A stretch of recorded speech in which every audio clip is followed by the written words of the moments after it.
43 વર્ષની ઉંમરે અર્ધાંગીની મળી। ભારે હર્ષોલ્લાસ સાથે પરિવારની સાક્ષીએ પ્રભુતામાં પગલાં પણ માંડ્યા અને માત્ર 4 જ દિવસમાં આ યુવક કુંવારો થઈ ગયો એક લૂંટેરી દુલ્હનના પ્રતાપે। વાત છે મહેસાણાની, જ્યાં વિજાપુર તાલુકાના ફોદેડા ગામે રહેતો આ લગ્નોત્સુક યુવક લૂંટેરી દુલ્હનનો ભોગ બન્યો છે।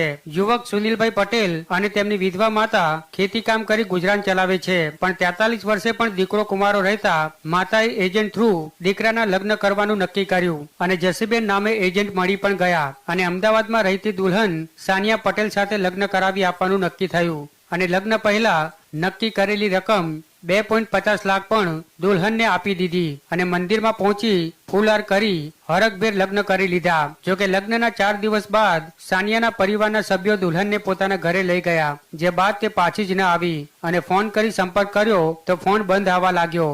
જે બાદ ઘરે તપાસ કરી તો જાણવા મળ્યું કે તેઓ 4 દિવસ પહેલા જ ભાડે રાખેલ મકાન ખાલી કરી જતા રહ્યા છે। ત્યારે આખરે હવે મામલો પોલીસ સ્ટેશન પહોંચ્યો છે। ફરિયાદી યુવક સુનિલભાઈ પટેલે લાડોલ પોલીસ મથકમાં લૂંટેરી દુલ્હન સાનિયા પટેલ, ગંગીબેન અને જસીબેન સહિત કુલ 4 ઠગો સામે પોલીસ ફરિયાદ નોંધી છે। ત્યારે લાડોલ પોલીસે ફરિયાદના આધારે તપાસ શરૂ કરી છે। આવી રીતે અમને છોકરી જોવા લઈ ગયા જસીબેન, અમને વિશ્વાસમાં લઈ અને અમદાવાદ જઈને અમને બતાવ્યું કે 2 દિવસ પછી અમે આવશું, તમારું ઘર જોઈ લઈશું અને તમને ગમશે તો અમે ફૂલહાર કરી દઈશું। અહીં જોયું પછી એમ કે ચલો ફૂલહાર કરવા, ફૂલહાર કરી દીધા।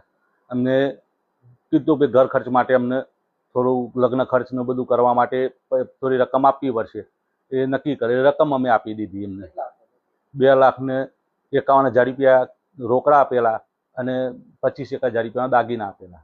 પછી અહીં 4 દિવસ રહ્યા, અહીંથી જ્યાં પછી 2 દિવસ પછી મોકલી દઈશું, કહો તો તમે આવીને લઈ જજો।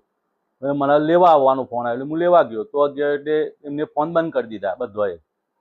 પછી હું તો પરત આવતો રહ્યો, પાછા બીજા 2 દિવસ પછી ફોન આવ્યો કે લઈ જાઓ આવીને, એટલે હું લેવા ગયો તો જઈને જોયું કે મકાને એમનું નહોતું, બધી છેતરપિંડી જ હતી। એમને એવું કીધું કે મકાન અમારું જ છે, પણ એમનું મકાને એમનું નહોતું।